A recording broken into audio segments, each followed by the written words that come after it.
Gulf focus വിശദമായ റിപ്പോർട്ടുകളിലേക്ക് കടക്കുകയാണ്. കോഴിക്കോട് താമരശ്ശേരി ചുരത്തിൽ വൻ മണ്ണിടിച്ചിൽ. വ്യൂ പോയിന്റിന് സമീപം മലയ്ക്ക് മുകളിൽ നിന്നും പാറയും മണ്ണും ഇടിഞ്ഞു വീഴുകയായിരുന്നു. ചുരത്തിലെ ഗതാഗതം പൂർണ്ണമായും നിരോധിച്ചു. വയനാട്ടിലേക്ക് പോകേണ്ടവർ പേരാമ്പ്ര കുറ്റ്യാടി ചുരം വഴി പോകണമെന്ന് പോലീസ് അറിയിച്ചു. താമരശ്ശേരി ചുരത്തിൽ നിന്ന് സുർജിത്ത് അയ്യപ്പത്ത് തയ്യാറാക്കിയ റിപ്പോർട്ട് കാണാം. ആദ്യം ഇന്ന് വൈകിട്ട് 6:45 കൂടിയാണ് വയനാട് ചുരം വ്യൂ പോയിന്റിൽ ഇത്തരത്തിലൊരു മണ്ണിടിച്ചിൽ ഉണ്ടായിരിക്കുന്നത്. അതായത് വ്യൂ പോയിന്റിന്റെ 9ാം വളവിന് സമീപത്താണ് ഈ ഒരു അപകടം. 9ാം വളവിന്റെ കൃത്യം വളവിന് മുകളിലായി വനമേഖലയിൽ നിന്നാണ് ഇങ്ങനെ മണ്ണിടിച്ചിൽ ഉണ്ടായിരിക്കുന്നത്. സ്ലേറ്റ് പോലെയുള്ള പാറകൾ താഴേക്ക് പതിക്കുകയാണ് ഉണ്ടായിട്ടുള്ളത്. ഒപ്പം തന്നെ ഈ ഇവിടുത്തെ മരങ്ങളടക്കം കടപുഴകി താഴേക്ക് പതിക്കുന്ന ഒരു സ്ഥിതി ഉണ്ടായിട്ടുണ്ട്. അത്തരത്തിലാണ് ഈ ഒരു അപകടം ഉണ്ടായിരിക്കുന്നത്. ഈ സമയം വാഹനങ്ങളില്ലാത്തത് അത് വലിയ ആശ്വാസമായി. കാരണം അല്ലെങ്കിൽ ഒരുപക്ഷെ വാഹനങ്ങളൊക്കെ ഇതിന് അടിയിൽപ്പെടാനുള്ള ഒരു സാഹചര്യം ഉണ്ടാകുന്നൊരു സ്ഥിതിയിലേക്ക് കാര്യങ്ങൾ എത്തുമായിരുന്നു. എന്നാൽ അത്തരത്തിലുള്ള അപകടങ്ങൾ ആർക്കും പരിക്കേൽക്കുകയോ അല്ലെങ്കിൽ അത്തരത്തിലുള്ള പ്രശ്നമുണ്ടാകുകയോ ചെയ്യുന്ന ഒരു സ്ഥിതി ഉണ്ടായില്ല എന്നുള്ളത് ഏറെ ആശ്വാസകരമായ കാര്യമാണ്. നിലവിൽ ഇവിടെ ഉടൻ തന്നെ വേഗത്തിൽ ജില്ലാ കലക്ടർ DR മേഘശ്രീ, സ്ഥലം MLA ആയിട്ടുള്ള T സിദ്ദിഖ്, ജില്ലാ പഞ്ചായത്ത് പ്രസിഡന്റ് സംഷാദ് മരക്കാർ, ഇവിടുത്തെ ജനപ്രതിനിധികൾ, അതോടൊപ്പം ADM ദേവകി ഉൾപ്പെടെയുള്ളവരെല്ലാം തന്നെ ഇവിടേക്ക് വേഗത്തിൽ തന്നെ എത്തി ഇവിടുത്തെ സ്ഥിതിഗതികൾ കാര്യങ്ങളെല്ലാം തന്നെ നിയന്ത്രിച്ചു. ഫയർഫോഴ്സ് ഉദ്യോഗസ്ഥർ, സന്നദ്ധ പ്രവർത്തകർ, അതോടൊപ്പം ഇവിടുത്തെ രാഷ്ട്രീയ കക്ഷികളുടെ നേതാക്കൾ, പ്രവർത്തകർ ഇവരെല്ലാം തന്നെ ഇവിടേക്ക് കേന്ദ്രീകരിക്കുന്ന ഒരവസ്ഥ ഉണ്ടായിട്ടുണ്ട്. ഇതിനുശേഷം വാഹനങ്ങൾ മുകളിലേക്ക്, അതായത് കോഴിക്കോട് ഭാഗത്ത് നിന്ന് വയനാട് ഭാഗത്തേക്കുള്ള വാഹനങ്ങൾ കയറ്റി വിട്ടു തുടങ്ങി. അതിനുശേഷം 10 മണിയോടുകൂടിയാണ് ഈ മുകളിൽ നിന്നുള്ള വാഹനങ്ങൾ താഴേക്ക് വയനാട്ടിൽ നിന്നും കോഴിക്കോട് ഭാഗത്തേക്കുള്ള വാഹനങ്ങൾ കയറ്റിവിടാൻ വേണ്ടി കഴിഞ്ഞിട്ടുള്ളത്. പൂർണ്ണമായും ഇന്ന് ഇതിനുശേഷം, അതായത് കുരുങ്ങിക്കിടക്കുന്ന വാഹനങ്ങൾ പൂർണ്ണമായും ഇവിടെ നിന്നും താഴേക്കും മുകളിലേക്കും എത്തിയ ശേഷം ഈ ചുരം പൂർണ്ണമായും അടയ്ക്കും.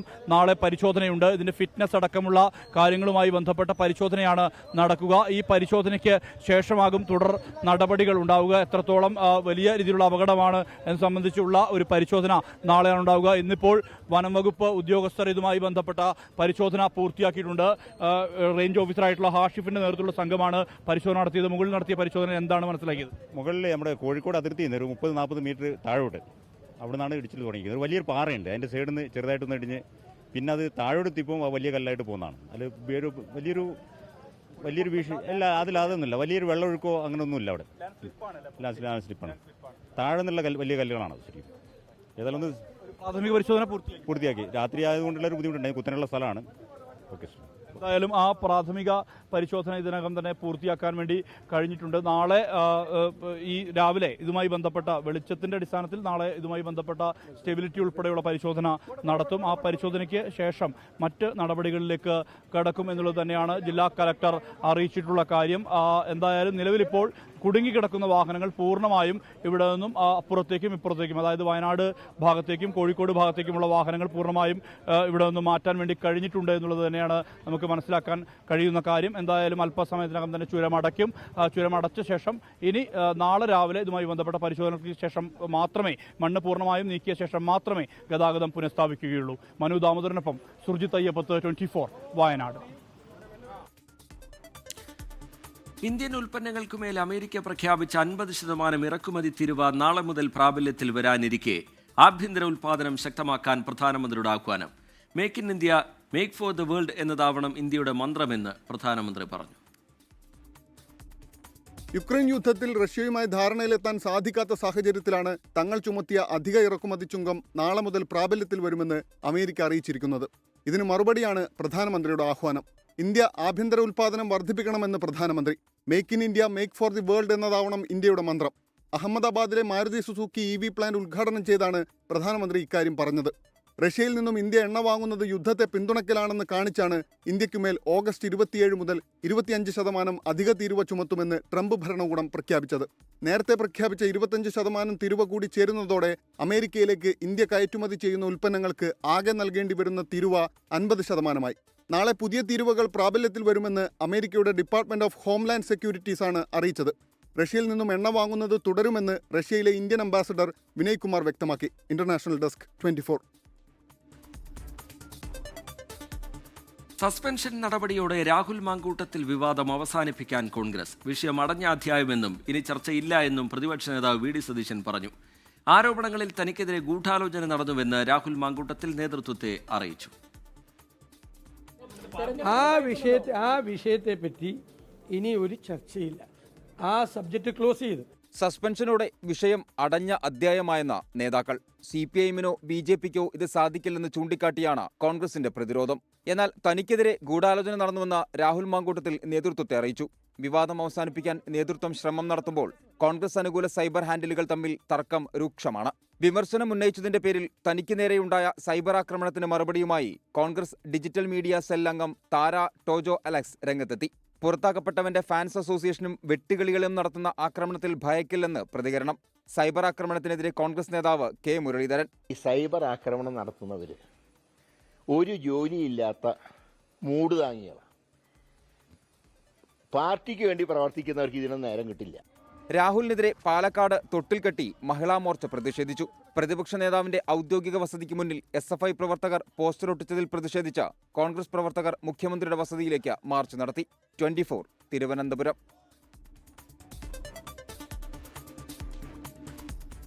സൗദിയിൽ 4.5 ലക്ഷത്തിലേറെ പ്രവാസി തൊഴിലാളികൾ പ്രൊഫഷണൽ അക്രഡിറ്റേഷൻ പ്രോഗ്രാമിന്റെ ഭാഗമായതായി അധികൃതർ അറിയിച്ചു. ഇന്ത്യ ഉൾപ്പെടെ 160 രാജ്യങ്ങളിലുള്ളവർക്കാണ് തൊഴിൽ നൈപുണ്യ പരീക്ഷ നടത്തുന്നത്. 1000-ലേറെ തൊഴിലുകളിൽ പരീക്ഷ നടക്കുന്നുണ്ട്. സൗദിയിലെ പ്രവാസി തൊഴിലാളികളുടെ വിദ്യാഭ്യാസ യോഗ്യതയും ജോലിയിലെ പരിചയസമ്പത്തും പരിശോധിക്കാനാണ് പ്രൊഫഷണൽ അക്രഡിറ്റേഷൻ പ്രോഗ്രാം നടപ്പിലാക്കിയത്. സൗദി തൊഴിൽ വിപണിയുടെ കാര്യക്ഷമത വർദ്ധിപ്പിക്കുന്നതിന്റെ ഭാഗമായാണ് മാനവ വിഭവശേഷി സാമൂഹിക വികസന മന്ത്രാലയം തൊഴിൽ നൈപുണ്യ പരീക്ഷ നടത്തുന്നത്.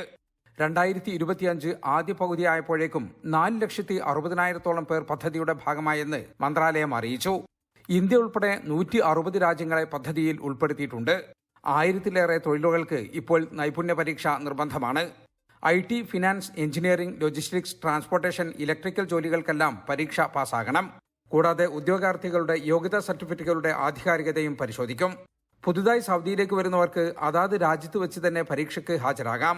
നിലവിൽ സൗദിയിലുള്ളവർക്ക് സൗദിയിൽ തന്നെ കേന്ദ്രങ്ങളുണ്ട്. സൗദിക്കകത്തും പുറത്തുമായി 150-ലേറെ പരീക്ഷാ കേന്ദ്രങ്ങളുണ്ട്. 15 ദിവസത്തിനുള്ളിൽ പരീക്ഷയുടെ ഫലം ലഭിക്കും. ജലീൽ കണ്ണമംഗലം, 24 ജിദ്ദ. നബിദിനം പ്രമാണിച്ച് UAE-യിലെ പൊതു സ്വകാര്യ മേഖലകൾക്കുള്ള അവധി പ്രഖ്യാപിച്ച് മാനവ വിഭവശേഷി സ്വദേശിവൽക്കരണ മന്ത്രാലയം. സെപ്റ്റംബർ 5 വെള്ളിയാഴ്ചയായിരിക്കും അവധി. വാരാന്ത്യ അവധികളുമായി ചേർന്ന് വരുന്നതിനാൽ 3 ദിവസം തുടർച്ചയായി അവധി ലഭിക്കും. പൊതു സ്വകാര്യ മേഖലകളിലെ ജീവനക്കാർക്ക് ഒരേ ദിവസങ്ങളിലാണ് അവധി. ജീവനക്കാരുടെ അവധി സംബന്ധിച്ച് എല്ലാ മന്ത്രാലയങ്ങൾക്കും ഫെഡറൽ സ്ഥാപനങ്ങൾക്കും സർക്കുലർ അയച്ചു.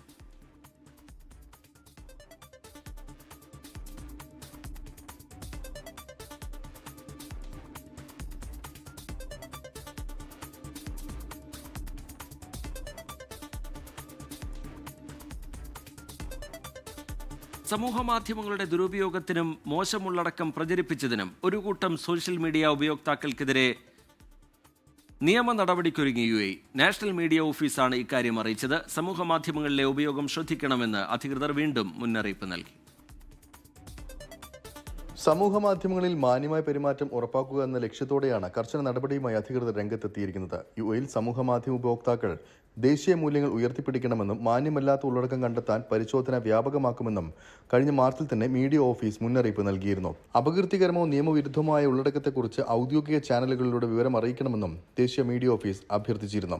തുടർന്ന് നടന്ന പരിശോധനയിലാണ് ഒരു കൂട്ടം സമൂഹമാധ്യമ ഉപയോക്താക്കൾക്കെതിരെ നിയമ നടപടിയിലേക്ക് കടക്കുന്നത്. സമൂഹമാധ്യമങ്ങളിൽ ഓരോരുത്തരുടെയും വാക്കുകൾ മനുഷ്യരെ പരസ്പരം അടുപ്പിക്കാനുള്ള ഒരു പാലമാക്കി മാറ്റണമെന്നും മറിച്ച് ആക്രമണത്തിനുള്ള ഉപകരണമാക്കരുതെന്നും നാഷണൽ മീഡിയ ഓഫീസ് ചെയർമാനും UAE മീഡിയ കൗൺസിൽ ചെയർമാനുമായ ഷെയ്ഖ് അബ്ദുള്ള അൽ ഹമീദ് പറഞ്ഞു.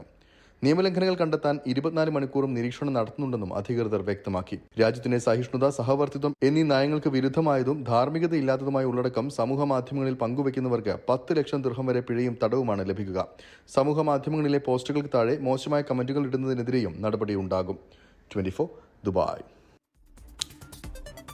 ചിക്കാഗോയിൽ നടക്കുന്ന അന്താരാഷ്ട്ര വടംവലി മത്സരത്തിൽ വിവിധ രാജ്യങ്ങളിൽ നിന്നുള്ള 20-ലേറെ ടീമുകളാണ് കരുത്ത് തെളിയിക്കാൻ ഇറങ്ങുന്നത്.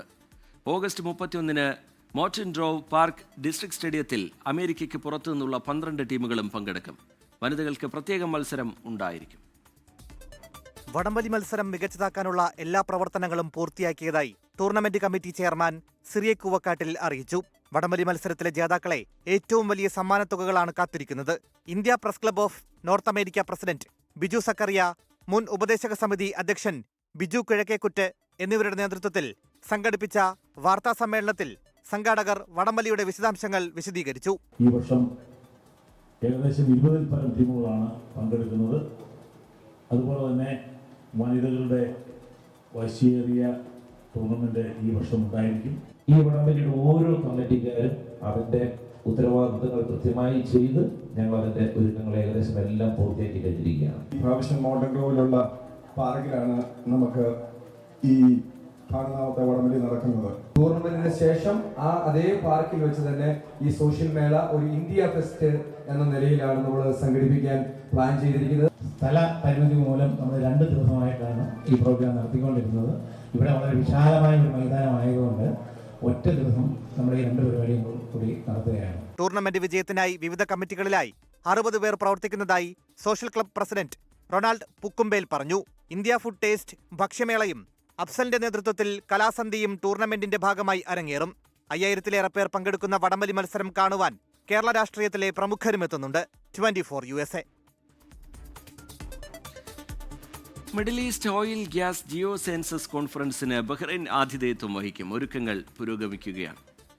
ബഹ്റൈൻ കിരീടാവകാശിയും പ്രധാനമന്ത്രിയുമായ His Royal Highness Prince Salman bin Hamad Al ഖലീഫയുടെ രക്ഷാകർതൃത്വത്തിൽ സമൃദ്ധമായ ഭാവിയിലേക്കുള്ള ഊർജ്ജം സുസ്ഥിരമായ നാളെയെ നയിക്കുക എന്ന വിഷയത്തിലാണ് കോൺഫറൻസ് നടക്കുക. സെപ്റ്റംബർ 16 മുതൽ 18 വരെ Middle East oil gas geo sciences conference exhibition വേൾഡിലാണ് സംഘടിപ്പിക്കുക. ബഹ്റൈൻ രാജാവ് ഹമദ് ബിൻ നിസ അൽ ഖലീഫയുടെയും കിരീടാവകാശിയും പ്രധാനമന്ത്രിയുമായ സൽമാൻ ബിൻ ഹമദ് അൽ ഖലീഫയുടെയും നേതൃത്വത്തിൽ ബഹ്റൈൻ ഊർജ്ജ മേഖലയെ പിന്തുണയ്ക്കുന്നതിനും വൈവിധ്യവൽക്കരിക്കുന്നതിനും ഉറച്ചു നിൽക്കുന്നുവെന്ന് എണ്ണ പരിസ്ഥിതി മന്ത്രി doctor Mohammed bin Mubarak bin Daina പറഞ്ഞു. സുസ്ഥിരതയിലേക്കും ശുദ്ധമായ ഊർജ്ജത്തിലേക്കുമുള്ള ആഗോള മാറ്റങ്ങളുടെ പശ്ചാത്തലത്തിൽ ഊർജ്ജ മേഖല നേരിടുന്ന പ്രധാന വെല്ലുവിളികളെയും സമ്മേളനം അഭിസംബോധന ചെയ്യും. കൃത്രിമ ബുദ്ധി, ഡിജിറ്റൽ പരിവർത്തനം, green hydrogen, petroleum geosciences, reservoir engineering, വിഭവ വീണ്ടെടുക്കലിനുള്ള അത്യാധുനിക സാങ്കേതിക വിദ്യകൾ എന്നിവയുൾപ്പെടെ നൂതന സാങ്കേതിക പരിഹാരങ്ങളും ഇത് പര്യവേക്ഷണം ചെയ്യും. 24 ബഹ്റൈൻ. ഭാവി തലമുറയിൽ വ്യായാമത്തിന്റെ ആവശ്യകതയെക്കുറിച്ചുള്ള അവബോധം വളർത്തുകയെന്ന ലക്ഷ്യത്തിൽ മെഗാ മാരത്തണിൽ പങ്കെടുത്ത് പ്രവാസി മലയാളി കൂട്ടായ്മ. ഓസ്ട്രേലിയയിലെ സൺഷൈൻ കോസ്റ്റിലുള്ള പ്രവാസി മലയാളികളുടെ കൂട്ടായ്മയാണ് മെഗാ മാരത്തണിൽ പങ്കാളികളായത്. 4 വയസ്സ് മുതൽ 71 വയസ്സ് വരെയുള്ള ആളുകൾ മാരത്തണിൽ പങ്കെടുത്തു. 113 പേരെ മാരത്തണിൽ അണിനിരത്തിക്കൊണ്ട് ഏറ്റവും കൂടുതൽ ആളുകളെ പങ്കെടുപ്പിച്ചതിനുള്ള trophy sunshine coast Kerala association സ്വന്തമാക്കി.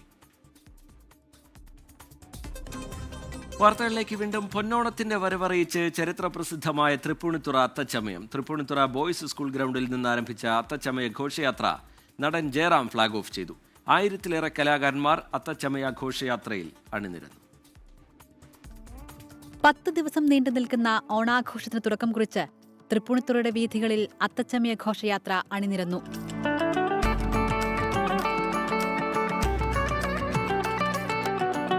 ആഘോഷങ്ങളുടെ ഉദ്ഘാടനം മന്ത്രി MP രാജേഷ് നിർവഹിച്ചു. മന്ത്രി P രാജീവ് അത്തപ്പതാക ഉയർത്തി ഔദ്യോഗിക ചടങ്ങുകൾക്ക് തുടക്കം കുറിച്ചു. ഭിന്നശേഷി സൗഹൃദമായിരുന്നു ഇത്തവണത്തെ അത്താഘോഷം. വർണ്ണാഭമായ കാഴ്ചകളൊരുക്കിയ ഘോഷയാത്ര നടൻ ജയറാം ഫ്ളാഗ് ഓഫ് ചെയ്തു. ജാതിയും മതവുമില്ലാത്ത ആഘോഷം ലോകത്തിന് തന്നെ മാതൃകയെന്ന് ജയറാം 24-നോട്. തൃപ്പൂണിത്തുറക്കാരുടെ മാത്രം ആഘോഷമല്ല, കേരളത്തിന്റെ മാത്രമല്ല, ഇന്ന് ലോകം മുഴുവൻ ഉറ്റുനോക്കുന്ന ഒരു ആഘോഷം കൂടിയാണ്.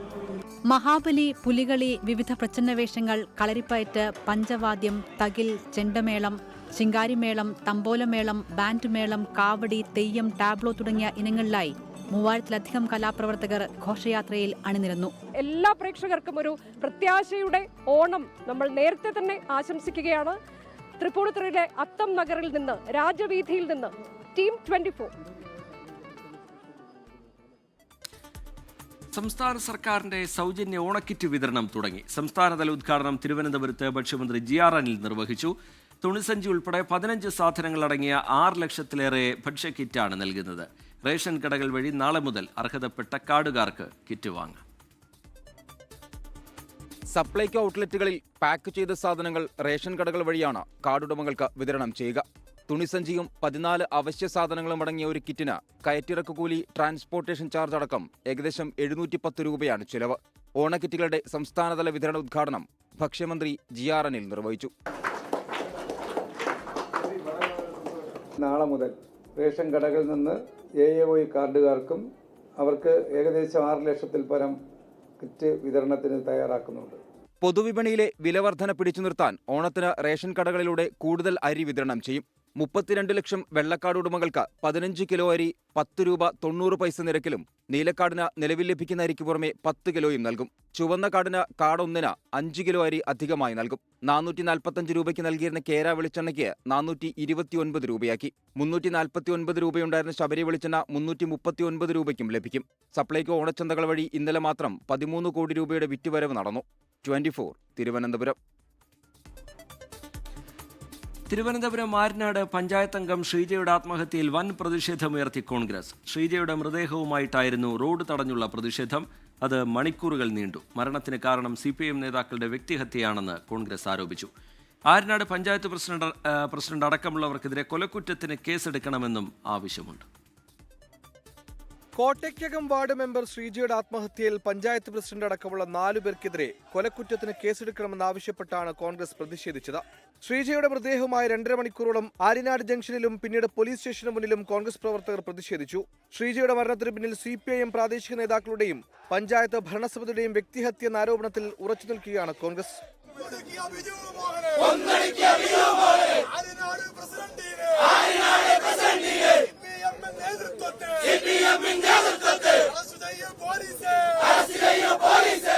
മരണത്തെ പുൽകാൻ ആ സഹോദരിയെ പ്രേരിപ്പിച്ചത് സമാനതകളില്ലാത്ത വേട്ടയാടലാണ്.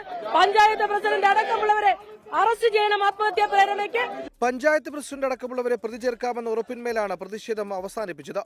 ആര്യനാട് ഗ്രാമപഞ്ചായത്ത് പ്രസിഡന്റ് ബിജു മോഹൻ, മുൻ മെമ്പർ ഷിജി കേശവൻ, ശ്രീ മഹേഷ്, അതോടൊപ്പം CDS ചെയർപേഴ്സൺ സുനിത, ഈ 4 പേരെ ഈ കാര്യത്തിൽ പ്രതി ചേർക്കാമെന്ന് പറഞ്ഞിട്ടുണ്ട്. ഇന്ന് രാവിലെയാണ് ശ്രീജയെ വീട്ടിൽ മരിച്ച നിലയിൽ കണ്ടെത്തിയത്. 80 ലക്ഷത്തോളം രൂപയുടെ ബാധ്യത ശ്രീജയ്ക്കുണ്ടായിരുന്നുവെന്ന് ബന്ധുക്കൾ പറയുന്നു. എന്നാൽ ശ്രീജയെ വ്യക്തിഹത്യ നടത്തിയിട്ടില്ലെന്നും സാമ്പത്തിക ഇടപാടുമായി ബന്ധപ്പെട്ട് ശ്രീജയ്ക്കെതിരെ പരാതി ലഭിച്ചിരുന്നുവെന്നും പഞ്ചായത്ത് പ്രസിഡന്റ് വിശദീകരിക്കുന്നു. 24 തിരുവനന്തപുരം. ഹിമാചൽ പ്രദേശിലും ജമ്മുകശ്മീരിലും കനത്ത നാശം വിതച്ച് പേമാരി. ജമ്മു ഡോഡ ജില്ലയിൽ മിന്നൽ പ്രളയത്തിൽ മരണം 10. രക്ഷാപ്രവർത്തനം തുടരുകയാണ്.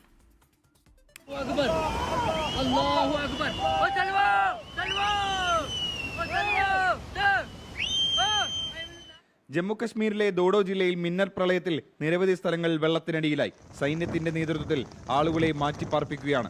ദോഡയെയും കിഷ്ത്വാറിനെയും ബന്ധിപ്പിക്കുന്ന NH 244 ഗതാഗതം നിർത്തിവെച്ചു. മാതാ വൈഷ്ണോദേവി ക്ഷേത്രത്തിന് സമീപം മണ്ണിടിച്ചിലിൽ നിരവധി പേർക്ക് പരിക്കേറ്റു. തീർത്ഥാടനം നിർത്തിവെച്ചു. ശക്തമായ മഴയിൽ താവി, രവി നദികൾ കരകവിഞ്ഞ് നിരവധി പാലങ്ങളും റോഡുകളും ഒലിച്ചുപോയി. നദീതീരങ്ങളിൽ നിന്ന് മാറി നിൽക്കാനും ജാഗ്രത പാലിക്കാനും ജില്ലാ ഭരണകൂടം നിർദ്ദേശം നൽകി. രവി നദി കരകവിഞ്ഞതിനെ തുടർന്ന് കത്വയിൽ CRPF ക്യാമ്പ് തകർന്നു. ഹിമാചലിലും സ്ഥിതി രൂക്ഷമാണ്. ചണ്ഡിഗഡ് മണാലി ദേശീയപാതയുടെ ഭാഗം ശക്തമായ ഒഴുക്കിൽ ഒലിച്ചുപോയി.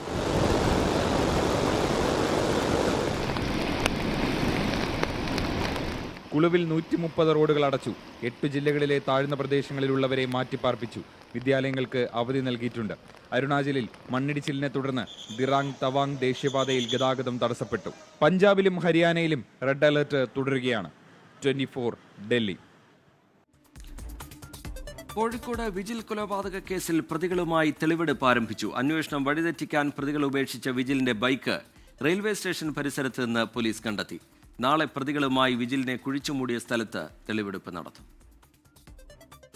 2019 മാർച്ച് 24 പ്രതികളുമായി ചേർന്ന് ലഹരി ഉപയോഗിക്കുന്നതിനിടെ വിജിൽ ബോധരഹിതനായി. പ്രതികൾ വന്നു നോക്കിയപ്പോഴൊന്നും ഉണർന്നില്ല. മരിച്ചെന്ന് കരുതി പിറ്റേ ദിവസം വിജിലിനെ ചതുപ്പിൽ കല്ലുകെട്ടി താഴ്ത്തി. പിന്നീട് തെളിവ് നശിപ്പിക്കാനും അന്വേഷണം വഴിതിരിച്ചുവിടാനുമായിരുന്നു ശ്രമം. വിജിലിന്റെ ബൈക്കും ഫോണും കല്ലായി റെയിൽവേ സ്റ്റേഷൻ പരിസരത്ത് ഉപേക്ഷിച്ചു. വിജിൽ നാട് വിട്ടുപോയെന്ന് വരുത്തി തീർക്കാനായിരുന്നു ശ്രമം. പ്രതികളുമായുള്ള തെളിവെടുപ്പിൽ ബൈക്ക് കണ്ടെത്തി.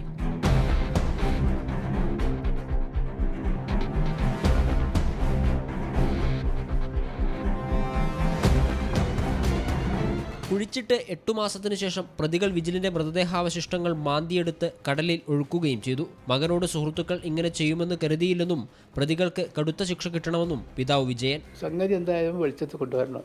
എനിക്കിപ്പോൾ അതേ ഉള്ളൂ. എന്ത് ശിക്ഷ കൊടുക്കാൻ പറ്റുന്നത് അത് കൊടുക്കണം. പുറലോകം കാണരുത് എന്നറിയാം. സ്നേഹിതന്മാരും ചെയ്യാൻ പോകണ്ടോ? എല്ലാവർക്കും ഒരു പാഠമാട്ടത്. 3 ദിവസത്തേക്കാണ് Koyilandy judicial first class magistrate കോടതി പ്രതികളെ പോലീസ് കസ്റ്റഡിയിൽ വിട്ടത്. പ്രതികളുമായി നാളെ വിജിലിനെ കുഴിച്ചുമൂടിയ സ്ഥലത്ത് തെളിവെടുപ്പ് നടത്തും. എരഞ്ഞിപ്പാലം സ്വദേശി നിഖിൽ, വേങ്ങേരി സ്വദേശി ദീപേഷ് എന്നിവരാണ് പിടിയിലായത്. മറ്റൊരു പ്രതി രഞ്ജിത്തിനായി അന്വേഷണം ഊർജിതമാണ്. 24 കോഴിക്കോട്. ഗൾഫ് ഫോക്കസിലേക്ക് വീണ്ടും പട്ടികജാതി വിഭാഗത്തിലെ വിദ്യാർത്ഥികൾക്ക് വ്യക്തിഗത പഠനമുറി സൗകര്യവുമായി സർക്കാർ 5 മുതൽ 12ാം ക്ലാസ് വരെയുള്ള വിദ്യാർത്ഥികൾക്ക് വീടിനോട് ചേർന്ന് പഠനമുറി ഒരുക്കുന്നതിന് 2 ലക്ഷം രൂപ വരെ അനുവദിക്കും. വാർഷിക വരുമാനം 1 ലക്ഷം രൂപ വരെയുള്ള പട്ടികജാതി കുടുംബങ്ങളിലെ വിദ്യാർത്ഥികൾക്കാണ് ആനുകൂല്യം കിട്ടുക. 24 പ്രൈം ടൈം എക്സ്ക്ലൂസീവ്. സംസ്ഥാന സർക്കാർ പട്ടികജാതി വകുപ്പിനു കീഴിൽ നടപ്പിലാക്കുന്ന പഠനമുറി എന്ന മാതൃകാ പദ്ധതിയെപ്പറ്റി അധികമാർക്കും അറിയാനിടയില്ല. 5 മുതൽ +2 വരെയുള്ള പട്ടികജാതി വിഭാഗത്തിൽപ്പെട്ട വിദ്യാർത്ഥികൾക്ക് വീടിനോട് ചേർന്ന് പഠനമുറി ഒരുക്കാം. 2 ലക്ഷം രൂപ വരെ സർക്കാർ അനുവദിക്കും. വാർഷിക വരുമാനം 1 ലക്ഷം രൂപ വരെയുള്ള പട്ടികജാതി കുടുംബങ്ങളിലെ വിദ്യാർത്ഥികൾക്കാണ് ആനുകൂല്യം ലഭിക്കുക. പട്ടികജാതി വിഭാഗത്തിലെ വിദ്യാർത്ഥികളുടെ പഠന നിലവാരം മെച്ചപ്പെടുത്തുന്നതിന്റെ ഭാഗമായാണ് പദ്ധതി. സർക്കാർ എയ്ഡഡ്, ടെക്നിക്കൽ, സ്പെഷ്യൽ, കേന്ദ്രീയ വിദ്യാലയങ്ങളിലെ വിദ്യാർത്ഥികൾക്കെല്ലാം ആനുകൂല്യത്തിന് അർഹതയുണ്ട്. 120 സ്ക്വയർ ഫീറ്റിലാണ് പഠനമുറി ഒരുക്കേണ്ടത്. മേൽക്കൂര കോൺക്രീറ്റ് ചെയ്യണം, ചുവരുകൾ പ്ലാസ്റ്ററിംഗ് നടത്തണം, തറ ടൈൽ പാകണം, വാതിലും ജനലുകളും ഉണ്ടാവണം. പുസ്തകങ്ങൾ സൂക്ഷിക്കുന്നതിന് ഭിത്തി അലമാര വേണം, അതും 2 കുട്ടികൾക്ക് ആവശ്യമുള്ളത്. വൈദ്യുതീകരിച്ച് ലൈറ്റ്, ഫാൻ എന്നിവ സ്ഥാപിക്കണം. പ്രവർത്തന പുരോഗതി വിലയിരുത്തി 4 ഗഡുക്കളായി ധനസഹായം നൽകും. നിർമ്മാണത്തിന്റെ ഓരോ ഘട്ടങ്ങളും ബന്ധപ്പെട്ട ബ്ലോക്ക്, മുനിസിപ്പാലിറ്റി, കോർപ്പറേഷനുകളിലെ പട്ടികജാതി വികസന ഓഫീസർമാർ പരിശോധിച്ച് ഉറപ്പുവരുത്തിയ ശേഷം തുക അനുവദിക്കണം. പഠനമുറി ഗുണഭോക്താക്കളെ തിരഞ്ഞെടുക്കാൻ മുൻഗണനാ മാനദണ്ഡവും നിശ്ചയിച്ചിട്ടുണ്ട്.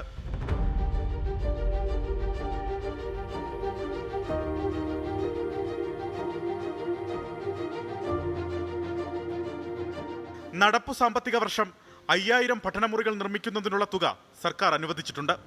ജില്ല തിരിച്ചുള്ള കണക്കുകൾ ഇങ്ങനെ.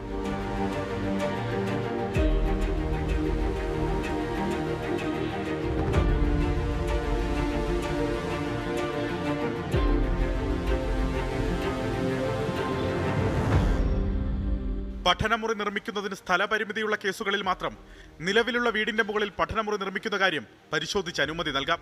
ധനസഹായം ലഭിക്കുന്നതിന് എസ്റ്റിമേറ്റ്, പ്ലാൻ, വാല്യുവേഷൻ എന്നിവ ഗുണഭോക്താക്കൾ നൽകേണ്ടതില്ല. പഠനമുറിക്ക് അർഹരായ വിദ്യാർത്ഥികൾ ഓഗസ്റ്റ് 30-നുള്ളിൽ അപേക്ഷിക്കണം. Alex Ram Muhammad, 24, Thiruvananthapuram. 24 big breaking. തെരഞ്ഞെടുപ്പ് വർഷത്തിൽ മുഖം മിനുക്കാൻ സർക്കാരിനെ ജനകീയമാക്കാൻ വിപുലമായ സംവിധാനമൊരുക്കും. നാളത്തെ മന്ത്രിസഭാ യോഗത്തിൽ ഇത് സംബന്ധിച്ച തീരുമാനമുണ്ടാകും. ഇതിന് മുന്നോടിയായി വകുപ്പ് സെക്രട്ടറിമാരിൽ നിന്ന് മുഖ്യമന്ത്രി നിർദ്ദേശങ്ങൾ തേടി. നിർദ്ദേശം ആവശ്യപ്പെട്ട് മുഖ്യമന്ത്രി അയച്ച കുറിപ്പ് 24-ന് ലഭിച്ചു. തിരഞ്ഞെടുപ്പ് വർഷത്തിൽ സർക്കാരിനെ കൂടുതൽ ജനോപകാരപ്രദമായി അവതരിപ്പിക്കുക ലക്ഷ്യമിട്ടാണ് മുഖ്യമന്ത്രിയുടെ മുൻകൈയിൽ പുതിയ സംവിധാനം കൊണ്ടുവരുന്നത്. സർക്കാർ നേട്ടങ്ങൾ ജനങ്ങളിലേക്ക് എത്തിക്കുക തന്നെയാണ് പരമമായ ലക്ഷ്യം. ജനങ്ങളുടെ പരാതികളും നിർദ്ദേശങ്ങളും മുഖ്യമന്ത്രി അറിയിച്ച് പരിഹാരം കാണുന്നതിനുള്ള ക്രമീകരണം സംവിധാനത്തിലുണ്ടാകും. സർക്കാരിൻ്റെ പരിഗണനയ്ക്ക് വരേണ്ട നൂതനാശയങ്ങൾ, ജനങ്ങളുമായി ബന്ധപ്പെടുന്ന പൊതുവിഷയങ്ങൾ, വിവിധ പദ്ധതികളുടെ നടത്തിപ്പ്, വ്യക്തിഗത പരാതികൾ തുടങ്ങിയവയിൽ സമയബന്ധിതവും ഫലപ്രദവുമായ ഇടപെടൽ ഉറപ്പാക്കുകയാണ് പുതിയ സംവിധാനത്തിലൂടെ സർക്കാർ ലക്ഷ്യമിടുന്നത്. സർക്കാരിൻ്റെ പദ്ധതികളും ഇടപെടലും കൂടി ജനങ്ങളെ അറിയിക്കാനുള്ള ക്രമീകരണവും വിവരവിനിമയ സാങ്കേതികവിദ്യയുടെ സഹായത്തോടുള്ള പുതിയ സംവിധാനത്തിൽ ഉണ്ടാകും. വകുപ്പ് സെക്രട്ടറിമാരിന് ലഭിക്കുന്ന നിർദ്ദേശങ്ങൾ കൂടി പരിഗണിച്ച് നാളെ ചേരുന്ന മന്ത്രിസഭാ യോഗം ഇക്കാര്യത്തിൽ അന്തിമ തീരുമാനമെടുക്കും. പദ്ധതി നിർവഹണത്തിനും മേൽനോട്ടത്തിനും പരാതി പരിഹാരത്തിനും നിലവിൽ കുറ്റമറ്റ സംവിധാനങ്ങൾ ഉണ്ടായിരിക്കെ പുതിയ സംവിധാനം ഇലക്ഷൻ സ്പെഷ്യലാണെന്നാണ് സൂചന. ആർ ശ്രീജിത്ത്, 24, തിരുവനന്തപുരം. അനധികൃത സ്വത്ത് സമ്പാദനത്തിൽ ADGP MR അജിത് കുമാറിനെതിരായ വിജിലൻസ് അന്വേഷണം നടപടിക്രമങ്ങൾ പാലിക്കാതെയാണെന്ന് ഹൈക്കോടതി. MR അജിത് കുമാറിനെ പ്രോസിക്യൂട്ട് ചെയ്യാൻ മുൻകൂർ അനുമതി വേണമെന്നും ഹൈക്കോടതി വ്യക്തമാക്കി. അതേസമയം തൃശൂർ പൂരം കലക്കലിലെ വീഴ്ചയിൽ MR അജിത് കുമാറിനെതിരെ കടുത്ത നടപടി ഒഴിവാക്കണമെന്നാണ് സംസ്ഥാന പോലീസ് മേധാവി റവാഡ ചന്ദ്രശേഖറിന്റെ പുതിയ റിപ്പോർട്ട്. കുറ്റവിമുക്തനാക്കിയ റിപ്പോർട്ട് റദ്ദാക്കിയ വിജിലൻസ് കോടതി നടപടി ചോദ്യം ചെയ്താണ് ADGP MR അജിത് കുമാർ ഹൈക്കോടതിയെ സമീപിച്ചത്. ചോദ്യങ്ങളും വിമർശനവും നിറഞ്ഞതായിരുന്നു ഹൈക്കോടതിയുടെ മറുപടി. ADGPക്കെതിരെ ആരാണ് അന്വേഷണം നടത്തിയതെന്ന് കോടതി ചോദിച്ചു. കീഴുദ്യോഗസ്ഥൻ അന്വേഷണം നടത്തിയത് ചട്ടവിരുദ്ധമാണെന്നും ജസ്റ്റിസ് A ബദറുദ്ദീന്റെ സിംഗിൾ ബെഞ്ച് നിരീക്ഷിച്ചു. അന്വേഷണത്തിന് പ്രോസിക്യൂഷൻ അനുമതി തേടുന്നതിൽ വിജിലൻസ് കോടതിക്ക് വീഴ്ചയുണ്ടായെന്നും കോടതി. ഹർജിയിൽ വിജിലൻസിനോട് ഹൈക്കോടതി റിപ്പോർട്ട് തേടി. മറുപടിയുടെ അടിസ്ഥാനത്തിൽ ഹർജി നാളെ വീണ്ടും പരിഗണിക്കും.